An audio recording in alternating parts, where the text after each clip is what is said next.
Durante años pensé que el turno nocturno sería fácil, aburrido incluso. Pero todo cambió con esas llamadas, y desde entonces, nunca más pude ver un teléfono igual. Yo trabajaba en la recepción de un hospital de mediana capacidad. Mi labor era simple: atender llamadas, recibir ambulancias y registrar ingresos. La noche era tranquila, tan tranquila que a veces podía escuchar hasta el zumbido de los tubos fluorescentes en el techo o el tic-tac insistente del reloj colgado en la pared. Los pasillos siempre estaban en penumbra, con las luces apagadas para que los pacientes descansaran. Solo la recepción quedaba iluminada. Estar solo ahí, con tanto silencio, podía ser incómodo, pero yo ya me había acostumbrado, hasta que sucedió aquello. La primera vez fue a las 3:17 de la madrugada. El timbre del teléfono me sobresaltó. A esa hora rara vez alguien llamaba, y cuando lo hacían, solía tratarse de alguna emergencia. Contesté con mi saludo de rutina. Recepción del Hospital Central, buenas noches. Silencio. Pensé que era una llamada equivocada, pero entonces lo escuché, una respiración pesada, como si alguien se encontrara muy cerca del auricular. Al principio creí que era una interferencia, hasta que la voz susurró mi nombre, completo, con apellidos. Nadie debería saberlo, no al menos alguien fuera del hospital. Me quedé helado, incapaz de responder. Colgué de golpe y traté de convencerme de que era una broma. La noche siguiente, a la misma hora exacta, volvió a sonar el teléfono. Contesté, y otra vez lo mismo, la respiración lenta, profunda, casi sofocada, y finalmente, mi nombre, repetido 2 veces. Colgué de inmediato. Durante las semanas siguientes, las llamadas se hicieron habituales. Siempre entre las 3 y las 3:20 de la madrugada. A veces no decía nada, solo respiraba. Otras veces escuchaba llantos, como de una mujer sufriendo, o risas distorsionadas, como si alguien jugara con el auricular. Pero siempre terminaban con mi nombre. Una noche decidí no contestar. Dejé que el teléfono sonara, pero no paraba. 5 minutos, 10 minutos, 15, hasta que no soporté más y descolgué. No hubo respiración esta vez. Solo una voz, grave y áspera, que dijo: ¿por qué no me contestas? Colgué de inmediato, y me quedé con la piel de gallina. La curiosidad me ganó y comencé a rastrear las llamadas con el sistema de la central. Lo que descubrí fue peor que cualquier broma, todas provenían de la misma extensión interna, la de la habitación 209. El problema era que esa habitación llevaba años cerrada. Sabía la historia: un paciente había muerto allí bajo circunstancias extrañas, y desde entonces nadie la usaba. Los más antiguos del hospital decían que estaba maldita. Me armé de valor y, linterna en mano, subí hasta el segundo piso. El pasillo estaba oscuro y silencioso, el aire pesado, con ese olor a desinfectante mezclado con humedad. Cada paso que daba hacía eco. Me detuve frente a la puerta de la 209. El corazón me latía con tanta fuerza que podía escucharlo en mis oídos. Y entonces, sonó un teléfono del otro lado de la puerta. No podía ser. Esa habitación no tenía línea activa desde hacía años. Pero el timbre seguía, insistente, como si me invitara a entrar. Mis manos temblaban mientras giraba la perilla. La puerta estaba fría, helada, como si llevara mucho tiempo sin tocarse. Al abrir, me encontré con una habitación cubierta de polvo, con la cama aún hecha bajo una sábana amarillenta. No había teléfono, no había nada conectado. Pero el timbre seguía sonando dentro, hasta que se cortó de golpe. Me quedé inmóvil, la linterna temblando en mi mano. Entonces escuché algo más, mi nombre, susurrado justo detrás de mí. Giré de inmediato, pero no había nadie. Solo el pasillo vacío. Salí corriendo, cerrando la puerta tras de mí, con el corazón en la garganta. Desde esa noche, las llamadas no se detuvieron. Algunas veces son más agresivas, escucho gritos, lamentos, incluso golpes contra la línea, como si alguien golpeara el auricular. Otras veces son susurros tan suaves que casi parecen dentro de mi cabeza. Lo peor es que ya no solo las recibo en el hospital. Una madrugada, El teléfono de mi casa sonó a las 3:17. Contesté con la voz temblorosa y, al otro lado, la misma respiración pesada, y luego mi nombre. Ese día entendí que no era el hospital. Era algo más. Algo que se había fijado en mí y que, de alguna forma, había cruzado la línea entre los muros del hospital y mi propia vida. Ahora vivo con miedo de contestar cualquier llamada en la madrugada. Porque sé que, tarde o temprano, esa voz dejará de susurrar mi nombre y me pedirá algo más. El paciente que nunca existió. Nunca olvidaré la primera vez que lo vi, ni los meses que siguieron, llenos de noches en vela y el miedo constante de volver a encontrarlo. Trabajaba de noche en el hospital desde hacía varios años. Las noches solían ser tranquilas, el zumbido constante de los monitores, el sonido lejano de las máquinas de rayos X y los pasos casi imperceptibles del personal de guardia. Sin embargo, esa noche, algo en el aire me hizo sentir que no estaba solo. Revisaba los registros en la sala de enfermería cuando noté un nuevo ingreso en la computadora: Héctor Salazar, habitación 314. Lo extraño era la fecha, hacía 10 años que había fallecido. ¿Cómo podía aparecer un paciente nuevo con su nombre? Mi corazón comenzó a latir con fuerza. Pensé que era un error del sistema, así que fui a comprobarlo personalmente. El pasillo hacia la habitación 314 estaba más frío de lo habitual. Las luces fluorescentes parpadeaban y proyectaban sombras que parecían moverse por sí solas. Mientras caminaba, escuché un leve crujido detrás de mí, como si alguien caminara a mi paso. Me detuve y no vi nada. Intenté convencerme de que era mi imaginación, hasta que escuché un susurro, apenas audible. Hola. Mi respiración se aceleró y mi piel se erizó. Me armé de valor y abrí la puerta de la habitación. Allí estaba él, sentado en la cama, con los ojos fijos en mí. Era un hombre de mediana edad, con la mirada vacía y una sonrisa extrañamente tranquila. ¿Me esperabas?, dijo con voz suave. No podía hablar.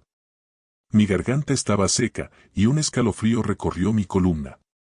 La habitación parecía demasiado fría, como si el tiempo mismo se hubiera detenido. Los monitores de la habitación mostraban lecturas normales, pero algo en él, algo en su presencia, me decía que no estaba vivo. ¿Quién eres?, logré balbucear finalmente. Ya lo sabes, respondió. Solo, estoy esperando. Intenté acercarme, pero mis pies parecían pegados al suelo. Él se levantó lentamente de la cama, y un olor extraño, metálico, llenó la habitación, como sangre vieja y polvo. La puerta se cerró de golpe, y sentí que el aire se volvía pesado. De repente, desapareció. No había cama, no había rastro de él, solo la habitación vacía y el silencio absoluto. Los días siguientes no pude dejar de pensar en lo sucedido. Hablé con mis compañeros de turno, y todos aseguraban que la habitación 314 llevaba años vacía. Ninguno recordaba a Héctor Salazar.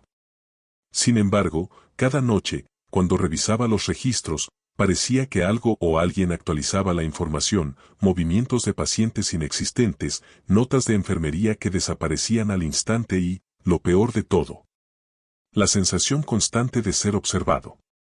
Una noche, decidí quedarme más tarde y vigilar la habitación. A las 3:03 de la mañana, escuché pasos suaves acercándose. Intenté gritar, pero ningún sonido salió de mi boca. La puerta se abrió lentamente, y ahí estaba él, de pie, al pie de la cama, mirándome. Esta vez su sonrisa era más amplia, pero sus ojos seguían vacíos, como pozos oscuros. ¿Por qué me ignoras?, susurró.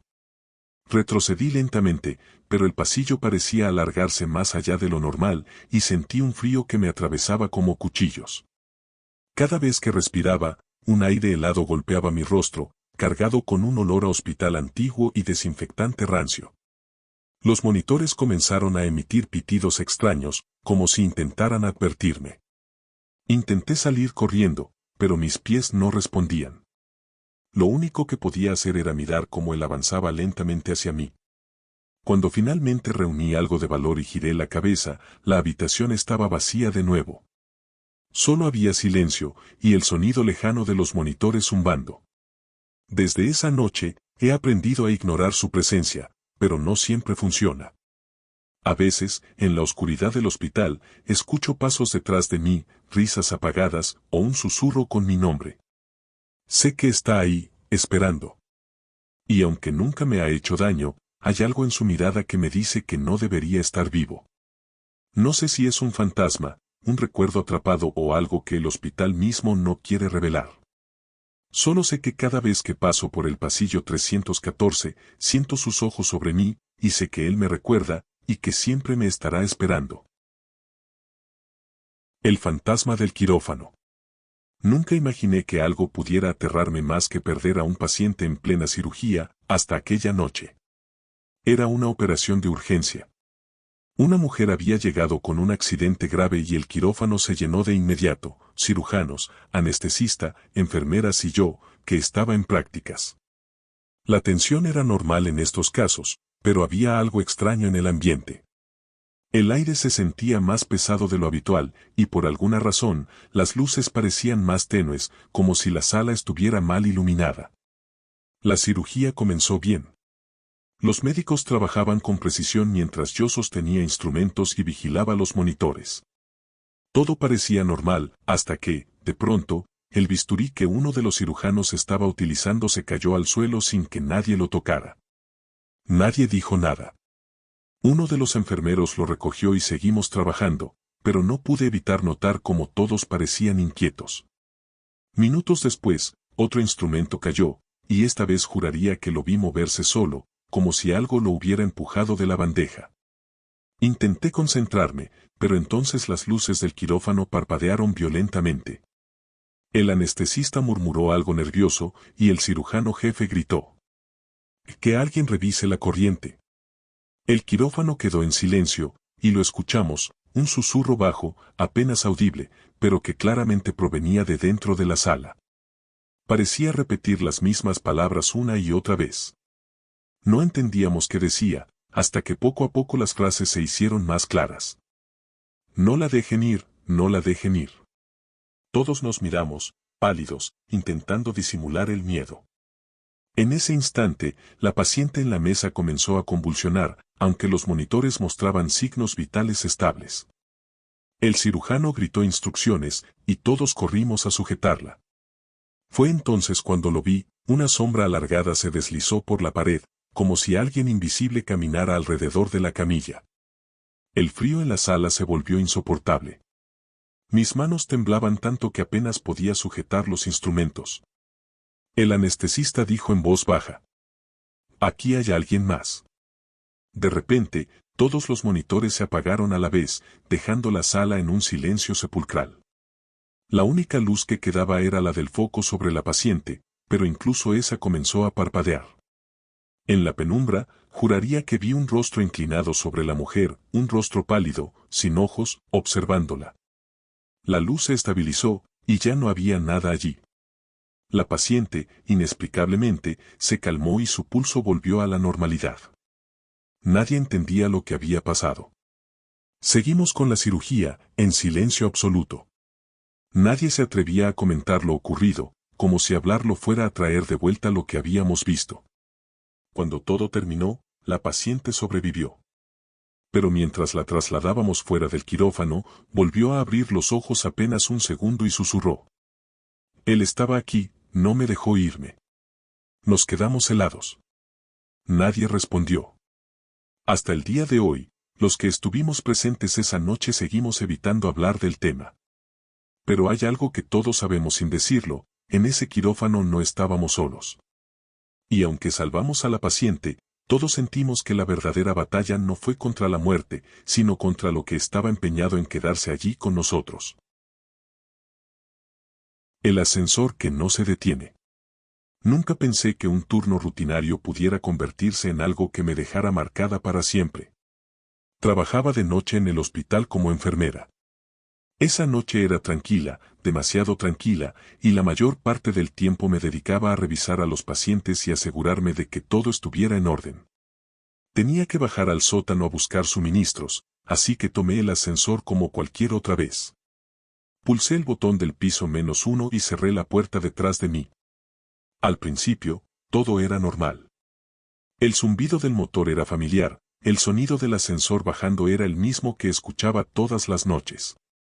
Pero de repente se detuvo entre pisos. Las luces parpadearon un par de veces, como si se fueran a apagar, y un escalofrío recorrió mi espalda.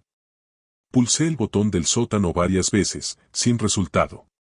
Estaba sola y el silencio del hospital de noche, que normalmente me resultaba relajante, de repente me resultaba inquietante. Esperé unos segundos, intentando calmarme. El ascensor volvió a moverse, pero no hacia abajo. Subió un piso, luego bajó otro, y parecía que nunca llegaría al sótano. Empecé a sentir ansiedad. Mi respiración se aceleró y mi corazón latía fuerte. Fue entonces cuando escuché algo que me hizo tensarme aún más, golpes suaves, metálicos, golpeando contra la pared del ascensor. Me giré, esperando ver alguna máquina floja, pero no había nada visible. Intenté racionalizarlo, el ascensor era viejo, tal vez algo vibraba, o los tubos resonaban. Pero cada golpe parecía demasiado deliberado, demasiado rítmico para ser solo vibraciones. El aire dentro de la cabina se sentía más pesado de lo habitual. Podía oler una mezcla de metal y electricidad quemada. Cada vez que el ascensor se movía, el eco de los golpes parecía intensificarse, como si alguien invisible estuviera marcando mi tiempo. Después de lo que parecieron interminables minutos, finalmente el ascensor se detuvo y la puerta se abrió. Era el sótano, tal como debería ser. Suspiré aliviada y salí, intentando olvidar la experiencia. Caminé hacia la bodega de suministros, pero noté algo que me puso la piel de gallina, una de las luces del pasillo parpadeaba exactamente como lo había hecho dentro del ascensor. El eco de los golpes todavía resonaba en mi cabeza.